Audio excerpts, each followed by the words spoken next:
91.1 Batman Radio FM. Sa Chinchan at Soksarjin, inyong mapakinggan. 91.1 Batman Radio FM. Hanggang sa Cotabato at Sarangani kahit saan. Magagandang tugtugin, mga balita't informasyon, inaalay sa inyong lahat, pati lagay ng panahon. Serbisyong walang humpay, sa bayang pinaglingkuran. Pacman Radio FM, kaibigan mong tunay. Kaswerte ba? 91.1 Pacman Radio FM. Sa Jinsan at Soksarjin, inyong mapakinggan. 91.1 Pacman Radio FM. Hanggang sa Cotabato at Sarangani kahit saan. 91.1 Pacman Radio FM. Nagbigay ng saya, aral at kasiyahan. 91.1 Pacman Radio FM.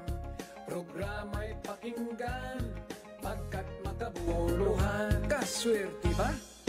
91.1 Pacman Radio FM. Sa Jinsan at Soksarjin, inyong mapakinggan. 91.1 Pacman Radio FM. Hanggang sa Cotabato at Sarangani kahit saan. 91.1 Pacman Radio FM.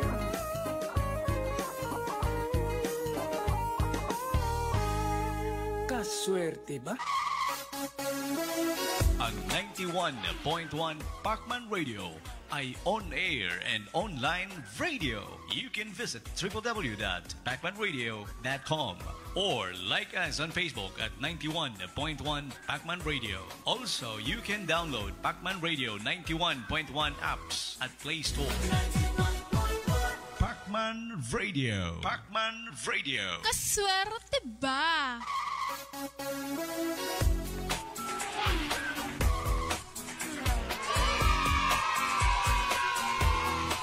91.1 Pacman Radio, kaswerte ba? Oras mga kaswerte mga panggat, alas 3:38 na ng hapon. And this time is brought to us by Kings of Vita Plus. Siyempre, kasama nyo ngayong hapon, DJ Kiko Romantico, and I'm with Papa Lem. Yun, may bisita tayo mula pa sa Lungsod, or mula sa Luzon, mula pa sa Maynila. Uy. Isa sa mga pinakagwapo. Isa pa ano dito? Isa sa mga pinaka magaling. Walang iba. Walang iba. Palakpakan mga kaibigan, Mr. Pocholo Gonzales. Nag-isang voice master ng Pilipinas. Ayun. Bakit kaya siya andito ngayon sa Jensen na Papalem? Di ba nag-ingon naman ko last time? Huwag mo nag-take note, mag-quiz ba at niya. Andito ngayon si Sir Pocholo Gonzales para sa isang event. Pinakaunang voice acting workshop dito sa lungsod ng General Santos. No, nagaganapin bukas na. Dito bukas na, Sunday, March 10, 2019. Saan? Saan? Notre Dame of the Diangas University, mga langga. Alas 7:30 po ng umaga yan, doon po sa Notre Dame of the Diangas University. Ayun, nag-change tayo ng... Salita ka muna dyan. Ay, laban tayo dyan. Hello mga langga, I'm Papa Lem of Notre Dame of the Diangas. I have a YouTube channel, The 09 Harlem. Diba? Nag-promote tayo yun? Ayun na. Sir Pocholo Gonzales, magandang hapon po. Welcome po sa 91.1 Pacman Radio. Yes, mas magandang lalaki ka sa hapon, wow. DJ Kiko. At ang Papa aking gwapong-gwapong kaibigan, si Papa Lem. Kaswerte ba? Ikaw na. Kamusta po yung unang araw nyo dito sa Jensen, Sir Pocholo? As usual, unang araw talaga siya. First day is always, alam mo, pag galing kang Maynila, biyahe, hintay sa aeroplano, sobrang nakakapagod. Pero pagdating ko dito, sobrang nawala yung pagod ko. Dahil nakita ko na kayo. Ay, yeah. Yan. Uy, we're also live. Sobrang, Naka-live po tayo ngayon sa 91.1 Pacman Radio Facebook page and mapapakinggan tayo nationwide, worldwide sa ating website at www.pacmanradio.com. So, Sir Pocholo Gonzales, andito po kayo ngayon dahil po sa isang event na gaganapin po bukas. Ayun, ako nga, salamat sa pag-imbita niyo sa akin dito sa Pacman Radio. First of all, I would like to say hi to our senator. No? Ayun!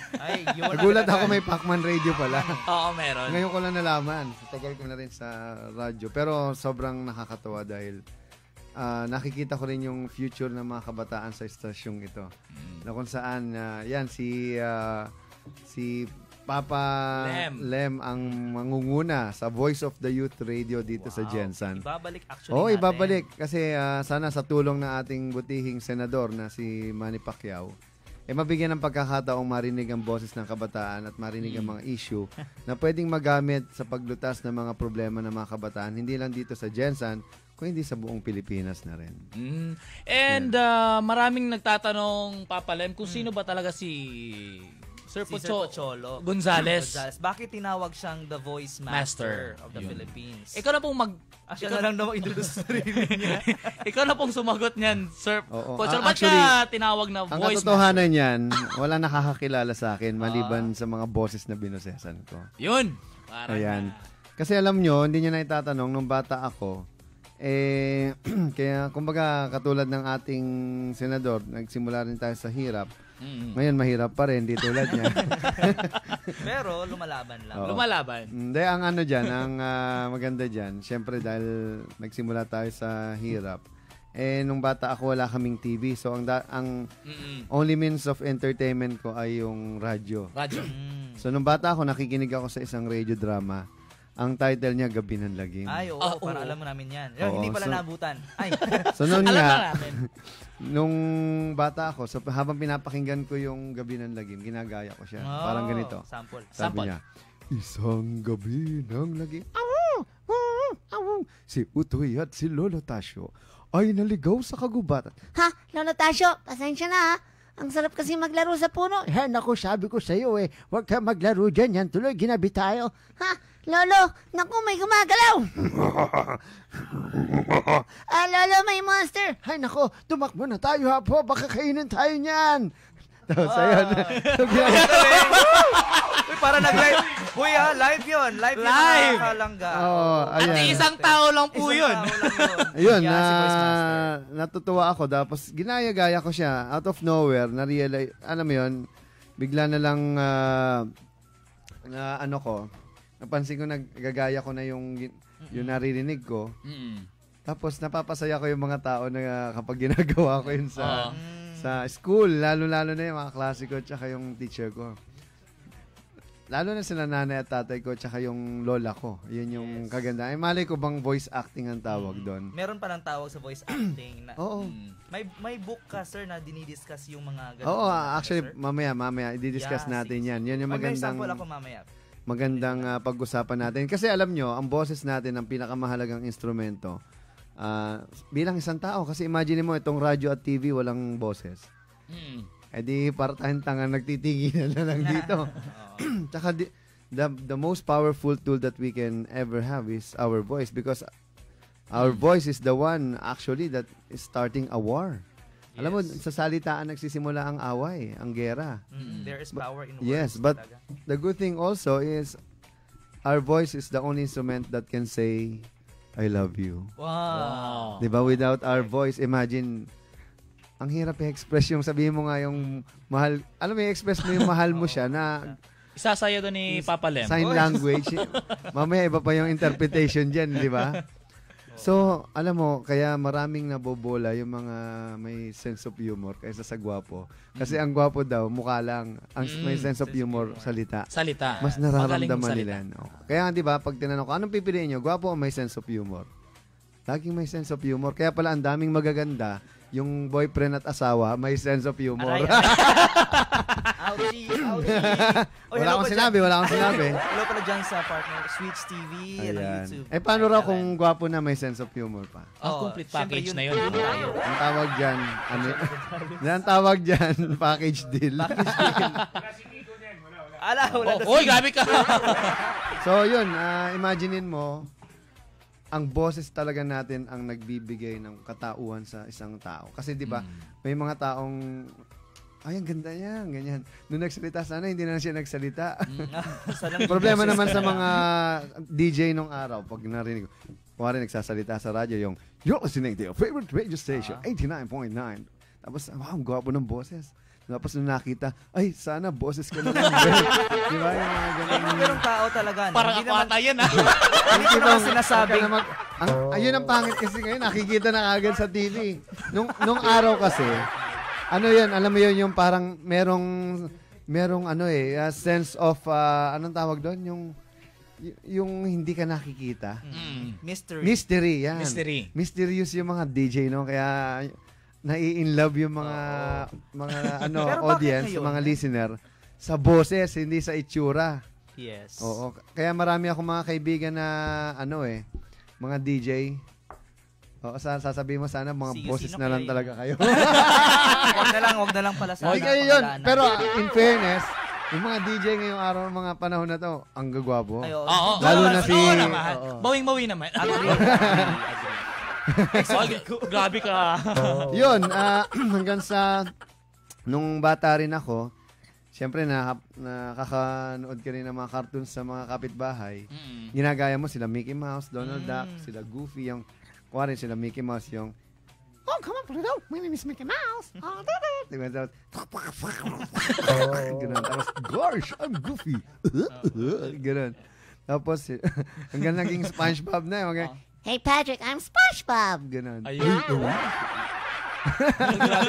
Busog na busog kayo sa sample ngayon. Ano lang yan, sample pa lang para bukas marinig nila. Bukas marinig nyo yung full yun, version. at out of yung curiosity, nung nag-college ako sa UP, sumali ako sa isang voice acting competition.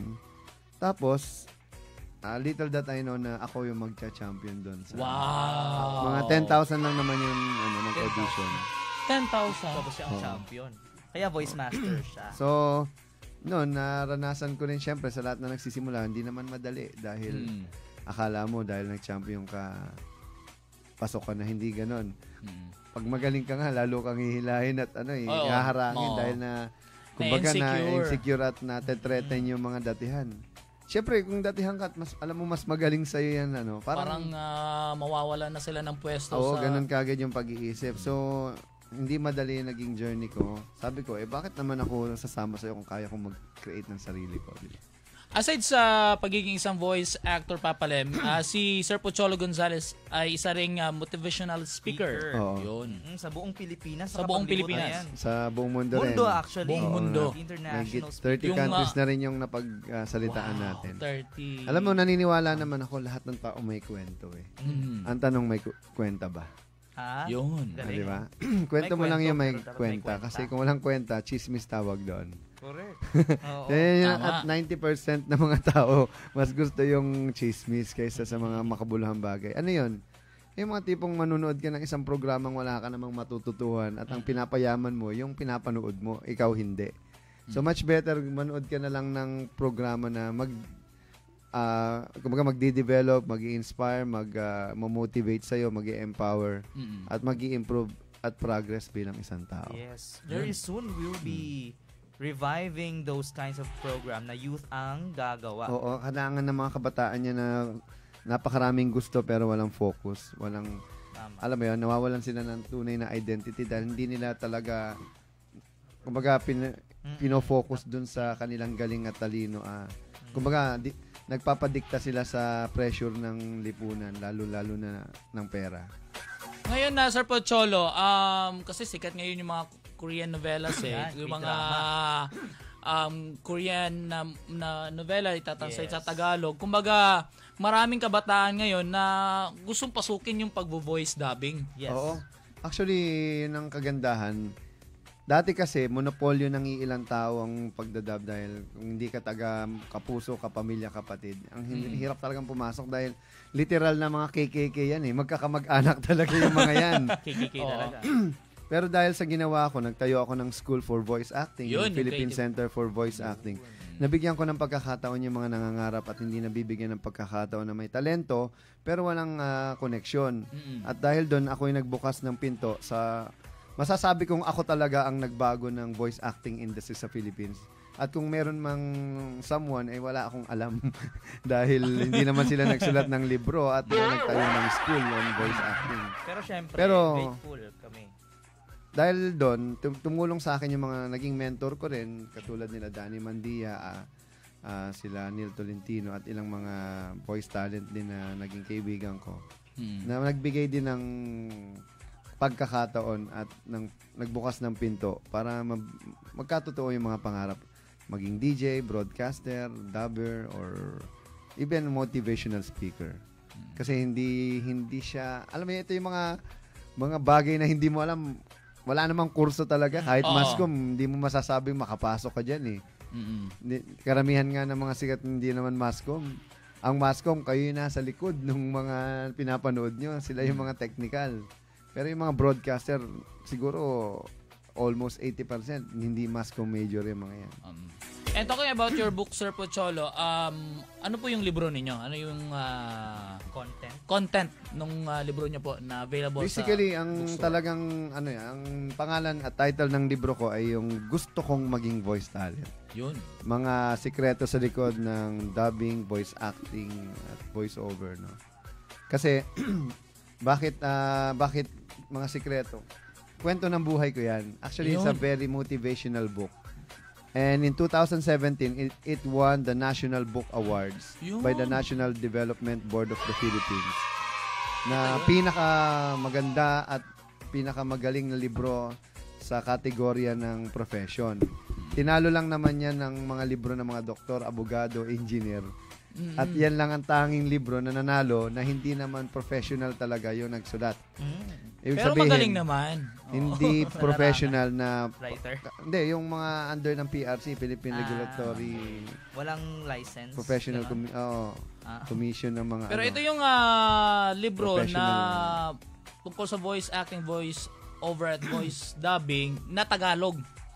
Oo, may Pero English Tagalog. version yan actually, pero hindi ko pa Who nire-release. wants to be a voice Dahil ang gusto kong maging audience niyan talaga, mga Pilipino.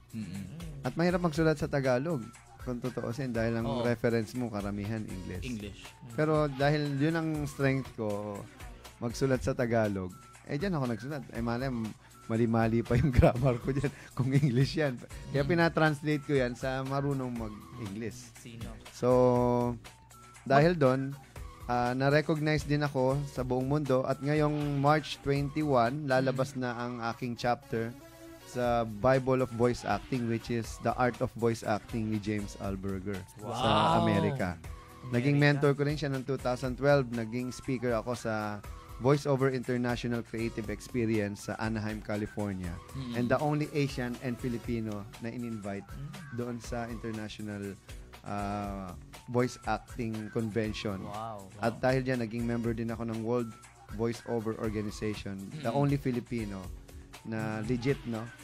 Na for the past 7 years, naging member nila ako.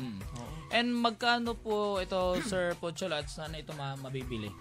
Actually, naubos na yan sa mga bookstore dahil Sa Sycom best-selling na yan. lang talaga, no? Sa Shopee.com, mabibili niyo yan. Shopee.com. At sa Sycom website, yung PSICOM. So, yung kwento niyan, actually, ito yun yung gusto kong i-share sa inyo. Maraming tao magaling magsalita, pero maganda yung sinasabi, pero hindi kagaganahan kasi the way they deliver it. Alam mo, ang voice acting, pwede mong gamitin sa buhay mo yan. Try mo lang bumili sa tindahan. Halimbawa, di ba yung usual na pagbili, like, ate, pabili nga ng ano. So, ng burger yung ganun-ganun lang. Subukan mo. Bis, pabili nga ng burger. Yung, masarap. Yung parang commercial. Bibigyan mo ng kulay. Parang, Oo, ano, tama. biglang matatawa. Alam mo yung mapapasaya mo yung tao out of nowhere dahil Oo. wala lang. You break the norms. Oo, You, alam mo yung Inimagine ko yung sarili ko na monotony ng buhay. Sige nga, Kiko. Ang boring-boring kasi ng buhay ng mga tao. Alam mo yun, lalo na yun, mapasok sa opisina, paulit-ulit yung, bigyan mo naman ng kulay yung buhay mo, di ba? Alam mo yun yung sinasabi natin. Kaya nga dito sa radyo at sa mga trabahong tulad natin, nag-i-enjoy tayo dahil paiba-iba yung ginagawa natin. Tapos ikaw na nangangarap na yung may hidden talent pero hinahide mo lang, ito na yung pagkakataon mo na ilabas yun. Kasi lahat naman ng tao may talent. Alam ko nag-aarte ka sa harap ng salamin pag walang tao, nagsasasayaw ka dyan or kumakanta ka. Bakit di mo ilabas? Kasi alam mo, pagtanda mo, hindi mo na magagawa yan. At ang worst thing that you can feel is to regret things that you haven't done eh. Alam mo, hindi mo pwedeng i-regret yung mga bagay na ginawa mo. Una-una, bakit mo i-regret? Eh, gusto mong gawin. Huwag ka lang gumawa ng masama. Di ba? Tama. Tapos kung sabi nakakahiya, sino nakakahiya? Nainggit ka lang, wala ka kasing talent. Di ba parang yung mga nagsasabi sa yung hindi mo kaya, yun yung mga taong hindi nila nagawa sa buhay nila, kaya gusto nila damay-damay lang. Di ba? Huwag tayong damay-damay. Kumbaga, sabay-sabay tayong babagsak. Pero Gusto mo dapat ang mga dumamay. Pilipino ngayon, ang isipan, hindi yung mas magaling ako, hindi. Mas magaling tayo pag magkasama tayo. Yun. Di ba? Naalala Kasi ko magtutulungan yung, tayo. Yung anecdote mo ng pagong at kuneho ng... Oh. Ay, yes, oo. Imbes na magunahan sila, doon sa mga lugar na hindi nila kaya. Halimbawa, kasi may mga obstacles eh. Yung kuneho at yung, yung pagong, nagkarera. O di syempre, nauna si kuneho. Ngayon, si kuneho, may nakita siyang, dumaan sila sa ilog. Eh, hindi naman marunong lumangoy ang kuneho. Naabutan siya ni Pagong. Nakatawid si Pagong. Ngayon, paano dapat gawin? Kargahin, para mas mabilis, kargahin ni Kuneho si Pagong papuntang ilog. Tapos, baligtad naman. Pagdating ng ilog, kakargahin ni Pagong si Kuneho. Hanggang makatawid sila. Hanggang sa mas bumilis at mas maging magaan yung kanilang Kumbaga parehas silang panalo. Teamwork. Sa buhay naman, dapat hindi mo iniisip kung sinong panalo, sinong talo. Dapat kung paano tayo magtulungan para parehas tayong mananalo. Correct. Dapat iba na ganun. yun. Hindi naman to boxing na katulad ng, di ba wala naman tabla doon eh. Ay may draw pero May draw. walang panalo doon. Di ba? At least dito may panalo kayong dalawa. At ito nga, halimbawa, itong programa na gagawin dito sa Pacman Radio, kung bibigyan ng pagkakataong marinig ang boses ng mga kabataan ni Senator, bigyan ng kahit isang oras lang sa loob ng isang linggo, may 24 hours naman sa isang araw, di ba? O, times mo sa 7 days yan, ano ba naman yung 1 hour lang na ibigay mo na oras para sa kabataan, para marinig yung tunay nilang boses na mga issues na nakakaapekto sa kanila. Na dapat, bilang isang senador, pakinggan mo rin yung sinasabi nila, di ba? Ganun yun. Yun yung, for the past 20 years, yan ang ginagawa ko. Nag-produce ako ng more than 40 shows sa buong Pilipinas. Wow. No? Radio shows. Yung radio show. Radio shows. Ayan, ikaw mismo, Kiko, naranasan mo yan sa kabilang istasyon. doon sa At lahat ng mga sikat na mga broadcaster ngayon, halos tayo ang nag-train. Sila Cara Carinosa ng Love Radio, di ba? Ngayon, nasa IFM na, gandang Cara. Sila Rico Pañero, Emma Harot, sila Totoy Bato, sila DJ Bonjing ng IFM, sila Dan Capusyon ng MOR. The name a few ng marami ng natulungan ang Voice of the Youth. Actually. Nagsimula sila doon. Kasi nabigyan Doon sila sila ng na-discover. boses. Yes. Sila Pati Jana kami. Banana, sila Elaine Apit. Apit. Nakasama ko yun sila Jana sa DZRH o sa boses ng kabataan. Anyway, Sir Pocholo, oras natin 3:59, wala tayong enough time, but I would like gusto mo bang maimbitahan yung ating Si mga ano na lang generals? siguro, mas maganda mag-invite ang ating Si Papa Lem na lang siguro sige, ako na lang mag-invite. siguro. Oo. So mag-voice acting talaga tayo. Gusto mo ba maging voice talent? Hala. Kung oo, sumali na sa Gusto Mo Ba Maging Voice Talent ngayong March 10, 2019. It's a Sunday, whole day activity sa Notre Dame of the Diangas University, mga langga. So, 150 lang ang ticket for NDDU students and 200 for other guests. So, mananalo pa kayo ng mga freebies niyan. Like, And yung libro. Libro, of course, that's one of your freebies na pwede nyong mapanalunan. And of course, gift certificates from our sponsors. Okay lang ba, Papa? Sige, go, Kiko? Papa Lem. Yes. So, gift certificates sa Event Petals by Ariel Mamites and Mamanonsky Salon. Yun lang, mga ladies and gentlemen. Kung nabitin kayo ngayong hapon mga pangga, mga kaswerte, bukas po, alas 7:30 po ng umaga po sa Notre Dame of the Jangas University. Magsama-sama po tayo doon para sa first ever Jensen Voice Acting Workshop. Kasama po ang nag-iisang voice master, Mr. Pocholo Gonzalez. Thank you so much. Thank you very much, Pacman Radio. At syempre, DJ Kiko, congratulations. Thank you so much. There you have it, mga kaibigan, mga kaswerte. Oras po natin, alas 4 na po ng hapon. Wala tayo yung mga kaswerte. Ang ating Knockout Balita Afternoon Edition. Bye. You are listening to